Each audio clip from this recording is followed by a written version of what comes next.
Guys welcome to edition plus. तो आज हम सीखेंगे Cannizzaro reaction. Cannizzaro reaction aldehyde के अंदर ही आता है, तो इसीलिए ये रिएक्शन कौन दे रहा है? अल्डिहाइड दे रहा है। तो अब क्या क्या देखो, एक रिक्वायरमेंट होता है ना कि ये चीज़ चाहिए मेरे को कैनिज़ारो रिएक्शन दिलवाने के लिए एक अल्डिहाइड से। तो उस अल्डिहाइड के पास अल्फा हाइड्रोजन नहीं होना चाहिए। और क्या होता है, तो अल्फा हाइड्रोजन नहीं होना चाहिए। तो उसके बाद वो क्या करेगा? अगर उसके पास अल्फा हाइड्रोजन नहीं है तो वो कैनिज़ारो रिएक्शन जब प्रोसेस होगा उसमें वो सेल्फ ऑक्सीडेशन करेगा और सेल्फ रिडक्शन करेगा। मतलब खुद ही एक मॉलिक्यूल ऑक्सीडाइज होगा, एक मॉलिक्यूल रिड्यूस होगा उसका। कौन सी मीडियम में? बेसिक मीडियम में। बेसिक मीडियम मतलब NaOH यूज होगा या कोई भी बेसिक आप यूज कर सकते हो, कोई भी बेस कंसंट्रेटेड। ओके चलो, तो इस रिएक्शन को डिस्प्रोपोर्शनेशन रिएक्शन भी बोलते हैं हम। इतना समझ आ गया।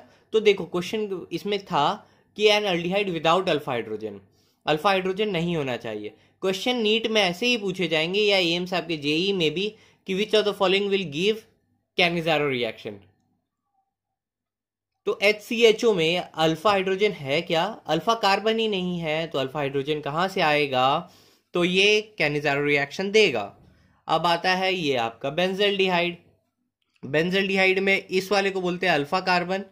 अल्फा कार्बन पे आप गिन सकते हो कि अल्फा हाइड्रोजन नहीं है। कैसे नहीं है? अगर मैं इसको यहाँ पे ऐसे करके इसका बॉन्ड दिखा के लिखूं, जैसे 1 2 3, और यहाँ पे बॉन्ड लगा है इसका, ये लगा है C।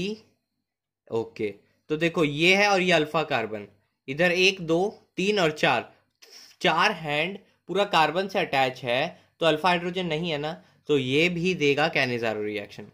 अब आप बोलोगे CH3, देखो इधर ये अल्डिहाइड ग्रुप है और इधर अल्फा हाइड्रोजन है, दिख रहा है ना एक। बट ये जनाब भी देंगे कैनिज़ारो रिएक्शन। क्यों देंगे वो मैं बताता हूँ। और इधर देखो, इधर भी अल्फा हाइड्रोजन है ना, ये जनाब भी देंगे कैनिज़ारो। क्यों देंगे? क्योंकि देखो H हटाना था ना हमको यहाँ से, लेकिन यहाँ पे क्या होगा ना, दोनों जगह स्टीयरिक हिंड्रेंस, नाम सुना है ना आपने? Stearic hindrance, STEARI, stearic hindrance. Stearic hindrance के कारण दोनों जगह पे आपको डिस्प्रोपोर्शनेशन रिएक्शन देखने को मिलेगा। इसीलिए क्वेश्चन ये इंपॉर्टेंट है नीट AIPMT, मतलब नीट और एम्स के लेवल के लिए और जेईई मेन के लिए, कि which of the following will give Cannizzaro reaction. उसमें ऐसा ऑप्शन दे सकता है, तो आप संभल के रहिएगा और इसको टिक जरूर करिएगा। आशा करता हूं आपको इतना समझ आ गया हो। अब हम आते हैं मैकेनिज्म पे। मैकेनिज्म में क्या है, देखिए दो मॉलिक्यूल को मैंने HCHO लिया, कंसंट्रेटेड बेसिक मीडियम लेके हीट किया। एक जन क्या हो गया, देखिए एक जन ऑक्सीडाइज हो गया, एक जन रिड्यूस हो गया। ऑक्सीडेशन में क्या होता है, O जुड़ेगा, ऑक्सीजन जुड़ता है, और रिडक्शन में क्या होता है, ऑक्सीजन हटता है। इतना समझ आया है? या हाइड्रोजन जुड़ता है वो भी बोल सकते हैं। तो इधर हम वही देखेंगे। चलो देखो, पहले बेसिक मीडियम था ना, एक मॉलिक्यूल, फर्स्ट मॉलिक्यूल पे क्या हुआ है, बेसिक मीडियम के कारण ये OH माइनस यहाँ पे अटैक किया। कहाँ अटैक किया, दिख रहा है ना? ओके, अब अटैक करने के जैसे ही अटैक किया, ये वाला बॉन्ड ऊपर खींच जाएगा। देखो ये बॉन्ड ऊपर खींच रहा है ना, ये बॉन्ड ऊपर खींच रहा है, OH माइनस यहाँ जुड़ गया। OH माइनस जैसे ही जुड़ा, OH जुड़ गया, देखो OH जुड़ा, ये बॉन्ड ऊपर खींच गया। ये बॉन्ड खींचने के कारण H माइनस इधर से बाहर निकलेगा, हाइड्रोजन बाहर जाएगा। हाइड्रोजन बाहर जाएगा तो ये स्लो प्रोसेस होता है। क्या होता है ये? Slow process. तो मैंने क्या बताया कि हर जगह जहां स्लो प्रोसेस हो वो रेट डिटरमाइनिंग स्टेप होता है। तो रेट डिटरमाइनिंग स्टेप क्या है? Hydride transfer. ये हाइड्राइड आयन यहां से हट के ट्रांसफर होगा दूसरे जगह, उसको बोलते हैं RDS।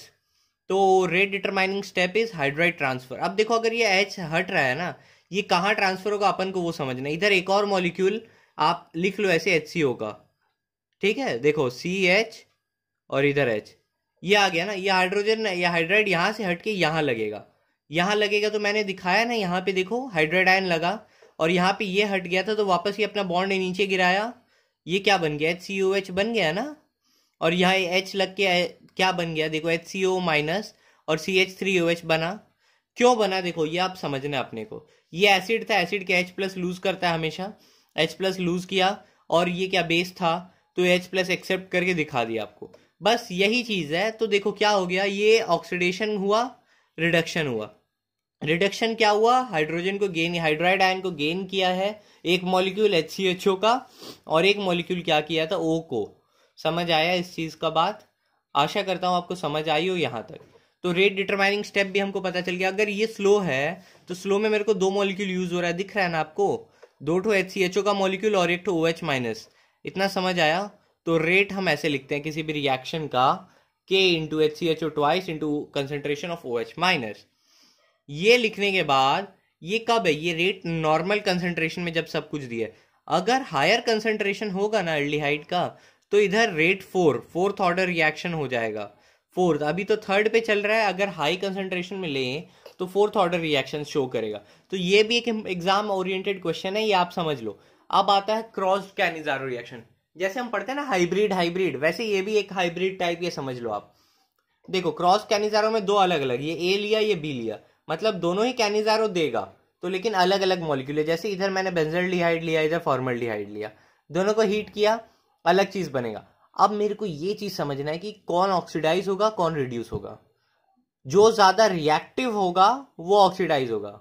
तो मैं 2 एग्जांपल बता दे रहा हूं रिएक्टिविटी के लिए। बेंजल्डिहाइड और फॉर्मल्डिहाइड में फॉर्मल्डिहाइड इज मोर रिएक्टिव। अगर ये ज्यादा रिएक्टिव है तो ये क्या होगा, ऑक्सीडाइज होगा। ऑक्सीडाइज होगा मतलब एसिड ये बन रहा है, और ये क्या बनेगा, OH लगेगा। इस चीज देखो ध्यान से समझो इस चीज को। इधर क्या लग रहा है, CH2 लग रहा है ना, ये समझ आया, H लग रहा है, तो ये क्या एल्डिहाइड से ये क्या अल्कोहल बन रहा है। समझ आया इस चीज का, देखो बना ना PHCH2OH, और वहीं ये क्या बन रहा है, कार्बोक्सिलिक एसिड बन रहा है। इतना समझे तो काम हो जाएगा। अब तुमको बोलेगा क्वेश्चन, एक और क्वेश्चन ऐसा दे सकता है कि इधर नाइट्रो ग्रुप प्लेस कर दिया है, एक जगह नहीं किया है। बोलेगा अब क्या इसमें कैनिजारो होगा, जो ज्यादा रिएक्टिव होगा वो ऑक्सीडाइज होगा। तो रिएक्टिव NO2 ग्रुप वाला रिएक्टिव होता है। अगर आपको रिएक्टिविटी सीरीज नहीं मालूम है तो पता कर लेंगे ना कि कौन ज्यादा रिएक्टिव, जो ज्यादा रिएक्टिव वो ऑक्सीडाइज होगा, बस इतना जानना है। इतना समझ के काम हो जाएगा, और कहीं कुछ नहीं है। देखो ट्रिक इसमें क्या है, जो ज्यादा रिएक्टिव होगा उसको COH लगा देना है, जो ज्यादा रिएक्टिव वो COH लग जाएगा उसमें, और जो लेस रिएक्टिव है वो रिड्यूस होके अपना खाली एक H दे देना उस बेचारे को। ठीक है, इतना समझ आया। चलो अब हम आगे और बात करते हैं। एक क्वेश्चन आता है very much important according to exam point of view, intramolecular आपका है ये। चलिए, इंट्रामोलिक्यूलर कैनिजारो रिएक्शन लिखा है मैंने। अब एक ही मॉलिक्यूल के अंदर ऑक्सीडेशन रिडक्शन दोनों होगा, उसको बोलते हैं इंट्रामोलिक्यूलर। जैसे इंट्रा मतलब अंदर होता है ना एक ही मॉलिक्यूल के। तो देखो इसमें क्या है, देखो COH इधर है और इधर भी COH है ना। चलो इसमें NaOH कंसंट्रेटेड लिए, हीट किए, क्या होगा। अब देखो अपने के क्या जानते हैं, एक जगह रिडक्शन होगा एक जगह ऑक्सीडेशन होगा। सेम प्रोसेस, OH माइनस आके यहाँ अटैक करेगा, अटैक करने के बाद हाइड्राइड आयन इधर से लीव करेगा। हाइड्राइड आयन लीव करने के बाद क्या होगा, हाइड्राइड आयन आके इधर चिपकेगा हाइड्राइड आयन। तो अपन जानते हैं ना O माइनस ऊपर रह जाएगा, इधर हाइड्राइड आयन देखो सेम कहानी किया हुआ है। इधर हाइड्राइड आयन चिपका के, वही देखो इधर हाइड्राइड वाले में इधर हाइड्राइड चिपका था। आप देखो यहाँ पे हाइड्राइड चिपका है ना, CH2 हो गया है। ये चीज समझना है जस्ट, और कुछ नहीं है इस चीज में। इंट्रामोलिकुलर एक जगह से हाइड्राइड को, एक जगह पहले आपको OH माइनस से अटैक करवाना, किसी भी एक में करवा लो, दोनों तो सेम ही दिख रहे हैं अभी। एक में हाइड्राइड से अटैक करवा के, मतलब एक से मतलब OH माइनस से अटैक करवाना है आपको। ये चीज समझो यार, नहीं समझ आ रहा है तो वापस बताऊंगा मैं। OH माइनस से अटैक कराया एक कार्बन पे, हाइड्राइड रिलीज हुआ, हाइड्राइड उसी मॉलिक्यूल के अंदर दूसरे कार्बोनिल ग्रुप पे जाके अटैक किया और काम हो गया। देखो समझ आया ये चीज, आशा करता हूँ आपको समझ आया हो ये चीज। और अगर समझ आया हो तो हमें फीडबैक अपना ज़रूर दीजिए, क्योंकि हम डेली वीडियो बहुत मेहनत से बनाते हैं। ज़रा अगर आप लाइक करके और शेयर कर देंगे और हमारे चैनल को सब्सक्राइब कर देंगे तो हमें भी अच्छा लगेगा कि हमारे फॉलोअर्स थोड़ा बढ़ रहे हैं, एक फैमिली जैसी बन रही है। Thank you so much. अगर आप मुझे इंस्टाग्राम पे फॉलो नहीं कर रहे हो तो आप इंस्टाग्राम पे फॉलो कर सकते हो @mr.space_medico MEDICO मेडिको। मैं वहाँ पे भी मोटिवेशनल स्टफ बहुत पोस्ट करते रहता हूँ और आपके क्वेश्चंस के आंसर भी देता हूँ। All the best guys.